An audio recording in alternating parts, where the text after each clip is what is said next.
जो हम टॉपिक कर रहे हैं वो है इंडियन कॉन्ट्रैक्ट एक्ट शुरू कर रहे हैं। Indian contract act basically commercial law या बिजनेस लॉ या मर्केंटाइल लॉ का एक सबसे इंपॉर्टेंट चैप्टर है। इंडियन कॉन्ट्रैक्ट एक्ट बहुत ही आसान है अंडरस्टैंड करना अगर आपको इसका बेसिक कंसेप्ट क्लियर हो जाए। सबसे पहले हम इसकी पुरानी स्टोरी पढ़ते हैं कि पहले इंडियन कॉन्ट्रैक्ट एक्ट में होता क्या था। जितने भी लॉज थे relating to contracts in India वो हम इंडियन कॉन्ट्रैक्ट एक्ट 1872 में हमें मिलते हैं। ये 1872 है तो ब्रिटिशर्स ने इस एक्ट को पास किया था। It is based on the principles of English के जितने भी कॉमन लॉज हैं, इंग्लैंड के ब्रिटिश के जितने भी कॉमन लॉज हैं उसके ऊपर ही बेस्ड है ये। It suggest the actions to be taken by the parties, जो भी पार्टीज़ टू द कॉन्ट्रैक्ट है। फॉर एग्जांपल मैंने किसी से सामान बाय किया तो मैं और जिससे बाय किया द शॉपकीपर, राइट। सो हम दोनों पार्टीज़ टू द कॉन्ट्रैक्ट हो गए। और क्या क्या मेथड्स और लीगल रिकोर्स अवेलेबल है दोनों पार्टीज़ को, ये इंश्योर करने के लिए कि फुलफिलमेंट ऑफ द प्रोमिसेस जो भी बिफोर द परचेज दोनों ने किए हैं, that is by the buyer और बाय द सेलर, ये कंप्लीट पूरा हो सके।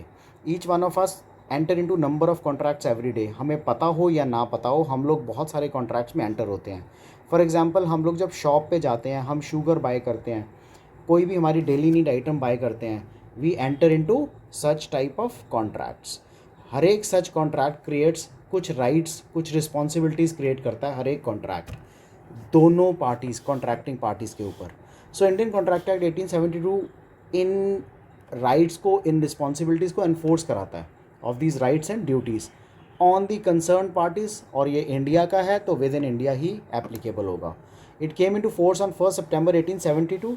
It came into existence basically with a view ताकि हम इंश्योर कर सकें fulfilment of the expectation on the part of both the parties. दोनों पार्टीज़ में जो जो वो एक्सपेक्ट करना किया है उन्होंने before entering into a contract वो फुलफिल कर पाएँ। That is created by the promises made for entering into a contract. जो भी प्रॉमिस उन्होंने किए हैं कॉन्ट्रैक्ट में एंटर करने से पहले। Law of contract creates just in personam and not just in rem. ये ध्यान रखो, ये एक लीगल टर्मिनोलॉजी है, just in personam just in rem. इसका मतलब क्या है, that the rights and obligations are in personam means they are enforceable only against the other party to the contract. यानी कि मेरा ए का और बी का कॉन्ट्रैक्ट हुआ, ए ने कुछ गड़बड़ की है तो जो बी के राइट्स है ना वो सिर्फ और सिर्फ ए के अगेंस्ट होंगे and to no one else. वो क्या कह रहा है, against the other party to the contract only and not just in rems. Means कि ये rights are not enforceable against the whole world. ऐसा नहीं है कि पूरी दुनिया कहीं से भी पैसा इकट्ठा करके बी को दे, नो, राइट। ये एनफोर्सेबल क्या होंगे, just in rem, personam, not in rem. Indian contract Act से पहले कोई भी ऐसा लॉ नहीं था जो गवर्न करता था कॉन्ट्रैक्ट्स इन इंडिया। मद्रास के टाउन्स में, बॉम्बे और कैलकाटा में law relating contract was dealt with the charter, उस चार्टर के साथ which is granted in 1726 by King George one. किसको, to the East India Company को। जो राजे ने, जो किंग जॉर्ज वन था 1726 में, उन्होंने चार्टर एक दिया हुआ था, उस चार्टर के बेस पे ही ईस्ट इंडिया कंपनी अपना काम करती थी। देयर आफ्टर 1781 में Presidency Towns Act of Settlement pass किया ब्रिटिश गवर्नमेंट ने। एक्ट ओरिजिनली 266 सेक्शंस हैं इसमें। It includes principles of law of contract 01 to 75 तक, सेक्शन 75 तक principles of law of contract है। Laws contracts relating to sale of goods under section 76 से लेके 123 तक सेल ऑफ गुड्स हैं। It also contain some special contracts of indemnity है इसमें, guarantee है इसमें, बेलमेंट एंड प्लेज है इसमें अंडर सेक्शन 124 से लेके 238 तक। और जो पार्टनरशिप के कॉन्ट्रैक्ट्स हैं वो 239 से 266, इस तरह करके पूरे 266 सेक्शंस इन्वॉल्व हैं। बाद में सेल ऑफ गुड्स एक्ट 1930 पास हुआ, इंडियन पार्टनरशिप एक्ट 1932 दोबारा से पास हुआ, री इनैक्ट किया गया। उनके सेपरेट लॉज बने। Therefore the present Indian contract act includes only the general principles of law of contract and special contracts. Special contracts कौन से होते हैं, जैसे contracts of indemnity and guarantee, contract of bailment and plays and contract of agency, right. ये basic framework है, ये एक story है जो इंडियन कॉन्ट्रैक्ट एक्ट 1872 से रिलेटेड है, राइट। आप लोगों को बेसिक अंडरस्टैंड करना ज़रूरी है। कल को पार्टनरशिप एक्ट जब हम पढ़ेंगे या हम बाकी के सेल ऑफ गुड्स एक्ट पढ़ेंगे तो हमें पता होना चाहिए उस बेसिकली वो डेवलप कहाँ से हुए हैं, राइट। सबसे पहले हम डेफिनेशंस पे चलते हैं। एग्रीमेंट, एग्रीमेंट क्या होता है? एक प्रॉमिस होता है जो एक पार्टी कंसेंट करती है given by the other party. The agreement can be between two और more than two parties. So bilateral, unilateral तो हो नहीं सकता, बायलेटरल, ट्राइलेटरल और मल्टीलेटरल, ये एग्रीमेंट्स होते हैं, राइट। सो एग्रीमेंट एक प्रॉमिस होता है विच इज जो एक पार्टी करती है एंड उस पर कंसेंट देती है दूसरी पार्टी। ये लीगल, इलीगल कुछ भी हो सकता है जब हम एग्रीमेंट की बात करते हैं, right. Then it is legal. The agreement made by the parties must be legal and is enforceable by law. जो भी हम एग्रीमेंट कर रहे हैं ना वो लीगल होना चाहिए और लॉ उसको एनफोर्स करता हो। फॉर द टाइमिंग इनफोर्स, कौन सा लॉ जो आज की डेट में हमारे कंट्री में एनफोर्स्ड है वो लॉ उसको एग्री करता हो।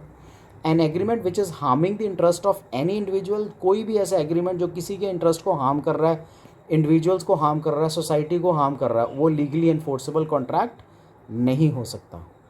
Contract under section 2H of the Indian contract act 1872, any agreement which is enforceable by the law is termed as a contract. कोई भी ऐसा कॉन्ट्रैक्ट जो एनफोर्सेबल बाय लॉ है उसको हम कॉन्ट्रैक्ट बोलते हैं। So contract can be termed as agreement plus enforceable at law. ये दोनों चीज़ें उस कॉन्ट्रैक्ट का पार्ट होती हैं। Then it is void agreement. अब वाइड एग्रीमेंट क्या होता है? Under section 2G of the Contract Act, any agreement which is not enforceable by law is a void agreement. Please understand, यहाँ पे हमने एग्रीमेंट की बात की है, एग्रीमेंट जिसमें लीगैलिटी नहीं है। यहाँ पे हमने सिर्फ लीगल पर्सपेक्टिव की बात की है, कोई एग्रीमेंट की बात नहीं की। जब हम कॉन्ट्रैक्ट में आए ना तब हमने एग्रीमेंट प्लस लीगल दोनों की बात की, विच मीन्स किसी भी कॉन्ट्रैक्ट में होने के लिए एक तो एग्रीमेंट होना चाहिए। एग्रीमेंट मतलब टू और more than two parties agree together to enter into a contract, और उसका लीगल पर्सपेक्टिव होना चाहिए। Only then it can become a contract. So this is void agreement. Void agreement वो एग्रीमेंट है जो एनफोर्सेबल बाय लॉ नहीं हो सकता, यानी कि एग्रीमेंट तो बन जाएगा लेकिन लॉ से एनफोर्स नहीं करवा पाओगे। अब नेक्स्ट देखो, एक्सप्रेस कॉन्ट्रैक्ट्स। कॉन्ट्रैक्ट है मतलब दो चीज़ें हो चुकी हैं, एग्रीमेंट भी हो चुका है और लीगलिटी, लीगल भी इसमें फुलफिल हो चुका है। एक्सप्रेस का मतलब है वर्ड्स, वर्ड्स के थ्रू, या तो रिटन वर्ड्स या स्पोकन वर्ड। सो ये रिटन इन वर्ड्स होगा या एंटर्ड इनटू वर्ड्स होगा, या तो रिटन में होगा या ऑरली होगा, लेकिन वर्ड्स जरूर होंगे। एक्सप्रेसली कॉन्ट्रैक्टेड होगा। इसमें ये होगा कि एक पार्टी बोलेगी कि हाँ ये टर्म्स हैं मेरी, ये टर्म्स हैं, ये टर्म्स हैं, ये टर्म्स हैं। दूसरी पार्टी कहेगी I accept all these terms, and both of them will say कि इस टर्म्स में जो हमने लिखा हुआ है इससे एक्स्ट्रा बाहर कुछ हुआ तो it will not be accepted, right. So ये एग्रीमेंट कॉन्ट्रैक्ट बन जाएगा। So terms and conditions expressly agreed होंगे, लिख के या बोल के, between the parties. Implied contract, ये टेसिट कॉन्ट्रैक्ट्स होते हैं जहाँ पे terms of conditions are implied and can be known through the action of the parties. ये इम्प्लाइड होती हैं और ये पार्टीज़ के एक्शन के साथ आप इसको एक्सप्रेस कर सकते हो। फॉर एग्जाम्पल, आप दुकान पे जाते हो, सोप खरीदते हो, इसका मतलब है कि आप उसको पैसे भी दोगे। दैट इज़ वाई वी से buying a soap from the shop. Voidable contract, अब देखो कॉन्ट्रैक्ट तो है, मतलब जब बना था तब agreement and legality of parties, legality of contract दोनों था, राइट। लेकिन फिर वो वाइडेबल बन गया। वाइडेबल का मतलब है वो कॉन्ट्रैक्ट जो एक्सेप्ट भी हो सकता है, जो कॉन्ट्रैक्ट भी बन सकता है, और वो जो रिजेक्ट भी हो सकता है। यानी कि वन ऑफ द पार्टीज जिसको नुकसान हो रहा है वो ये कह सकती है कि मैं इस कॉन्ट्रैक्ट में कंफर्टेबल नहीं हूँ, तो वो कॉन्ट्रैक्ट वाइडेबल हो जाता है eight the option of the parties जिसको नुकसान हुआ है।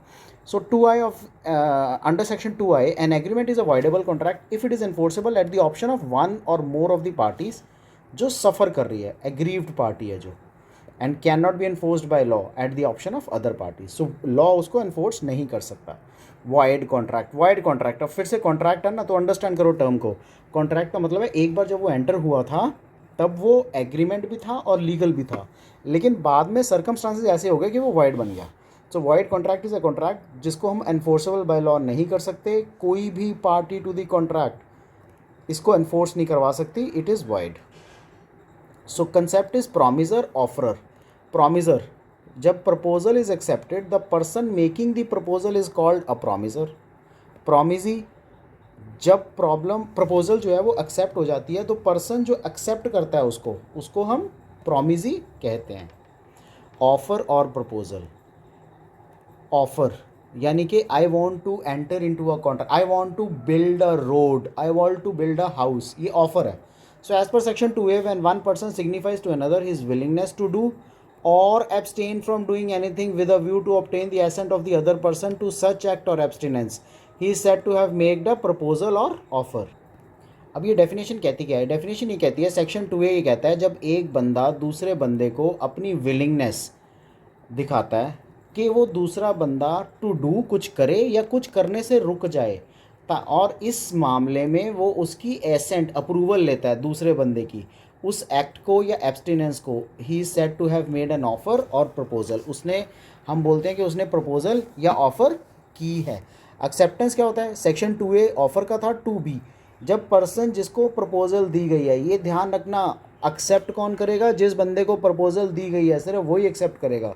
Signifies is assent thereto the said proposal को, the said person has said to have made an acceptance, उस बंदे को हम बोलते हैं कि कंसिडरेशन और क्विड प्रो क्यो. सो 2A 2B 2D कंसिडरेशन होता है something in return. Quid pro quo मतलब आप अगर शॉप पे जाते हो, उसको बोलते हो मेरे को सोप दे दो, तो आप बदले में कुछ ना कुछ दे के आना पड़ेगा, तब हम उसको कॉन्ट्रैक्ट मानेंगे, नहीं तो वो ग्रेचुशियस एक्टिविटी, वॉलेंट्री एक्टिविटी होगी, right. So quid pro quo मतलब कंसिडरेशन मतलब समथिंग इन रिटर्न. जब at the option of the promisor, promisor के ऑप्शन पे the promisee or any other person has done, या वो रुक जाता है, abstain from doing something, or does or abstain from doing something, कुछ करने से रुक जाता है, या promises to do or abstain from doing something, such act और एब्सटेनेंस और promise is called consideration for the promise. इसको हम प्रॉमिस के लिए कंसिडरेशन बोलते हैं, right. Consent, consent Indian contract Act क्या कहता है? दैट द अप्रूवल या acceptance of the proposal must be free, free consent होनी चाहिए. Caution, undue influence, miss representation, fraud या मिस्टेक से ये कंसेंट ना ली हो, राइट. यानी कि जो एक्सेप्टेंस है वो इन सब चीज़ों से ना हुई हो, इसको Indian contract act closely follow करता है. Capacity of parties, parties to the agreement must be capable of entering into a contract. जैसे एक माइनर है, माइनर या जो कुछ ऐसे कन्विक्ट्स होते हैं जो which are barred by the law from entering into a contract, so ये लोग कॉन्ट्रैक्ट में एंटर नहीं हो सकते. क्वासाई कॉन्ट्रैक्ट, क्वासाई कॉन्ट्रैक्ट अगर मैं आपको लिटिल फॉर्म में समझाऊँ, क्वासाई कॉन्ट्रैक्ट होता है कि वो कॉन्ट्रैक्ट जिसमें आप एंटर नहीं होना चाह रहे थे पर फिर भी आप कॉन्ट्रैक्ट में एंटर हो चुके हो. For example finder of lost goods, आपको सड़क पे चल रहे थे, एक पर्स मिल गया, सो यू हैव अननोइंगली और unwillingly entered into a contract. So quasi contracts are the contracts where neither of the parties want to enter into a contract but the circumstances available force them as the parties to the contract. So contract को हम कैसे define करते हैं? हाल्सबेरी क्या कहते हैं? हाल्सबेरी कहते हैं एग्रीमेंट होता है ये दो या दो से ज़्यादा लोगों के बीच में, जिसका पर्पस, इंटेंशन क्या होती है? एनफोर्सेबिलिटी बाय लॉ होना, एंड इज कॉन्स्टिट्यूटेड बाय, कैसे बनता है? एक्सेप्टेंस बाय वन पार्टी, एक पार्टी एक्सेप्ट करती है किस चीज़ को? उस ऑफर को जो उसको दी गई है बाय द अदर पार्टी, कुछ करने के लिए या कुछ करने से रुकने के लिए. इसको हॉल्सबेरी कॉन्ट्रैक्ट मानते हैं. सो क्या एक्सप्लेन कर रहा है? वो कह रहा है Halsbury the contract is legally binding agreement between two और more persons. He says this agreement is made, कैसे हम? By sending a proposal or offer by one party and the acceptance same offer की by the other party. This offer may be to do or abstain from doing, कुछ act को करना या उसको करने से रोकना. जैसे सबसे पहले क्या होती है? प्रपोजल होती है, ऑफर, राइट. उसके बाद एक प्रॉमिस होता है, फिर कंसिडरेशन होती है, फिर एग्रीमेंट बनता है, राइट. अब वो जो एग्रीमेंट है ना, या तो वो लीगली एनफोर्सेबल होगा या वो नॉट लीगली एनफोर्सेबल होगा.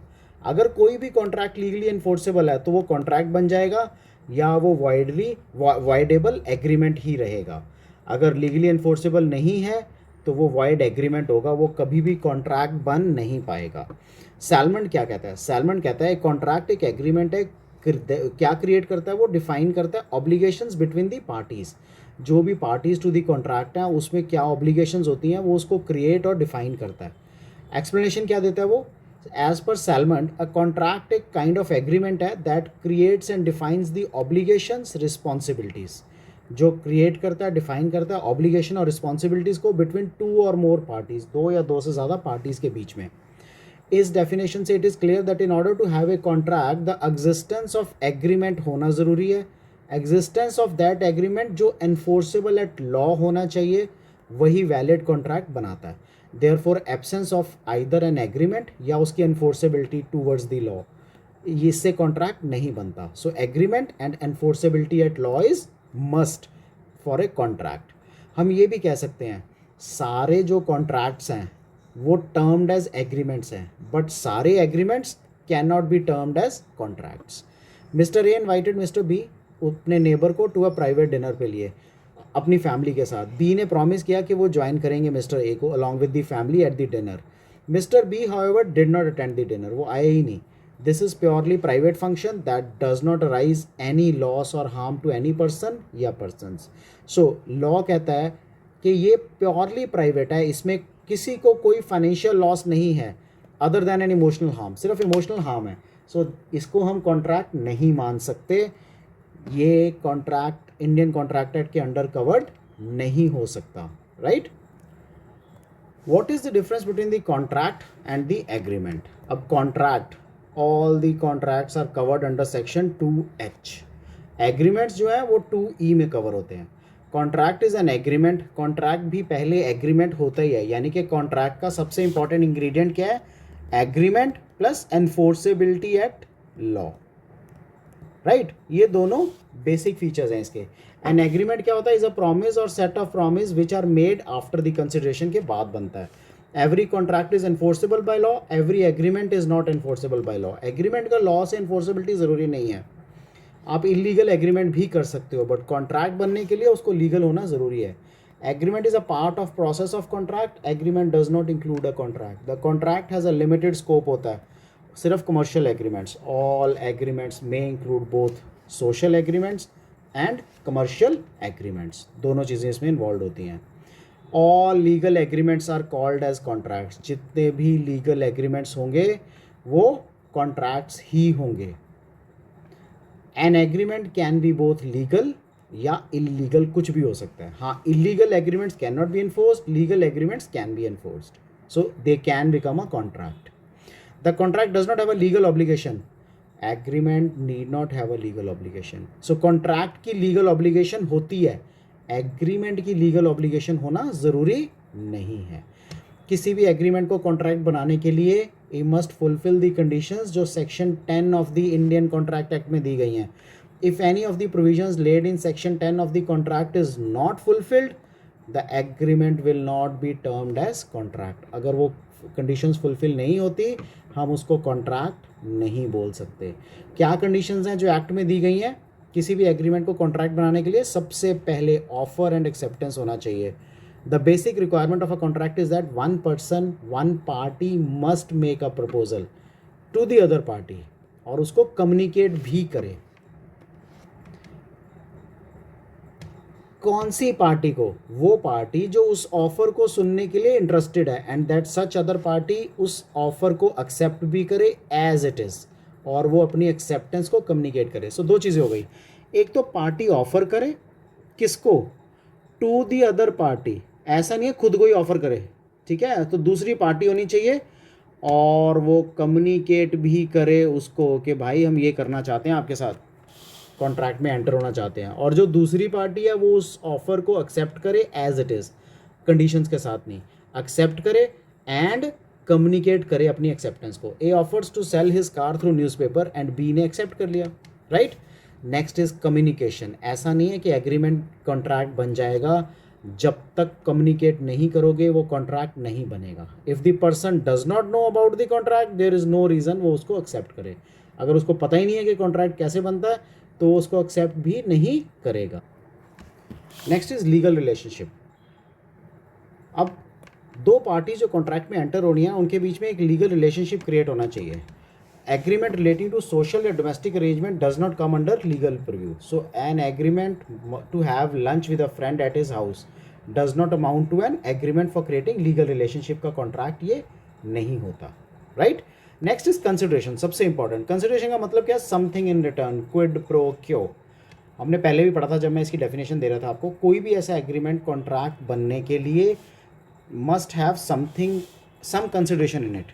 सो इसका मतलब है प्राइस जिस पे वो promise of the another is taken. If a promise is made for nothing in return it does not fall under the Indian contract Act, वो ग्रेचुशियस एक्ट बन जाएगा, hence can not be enforced by law.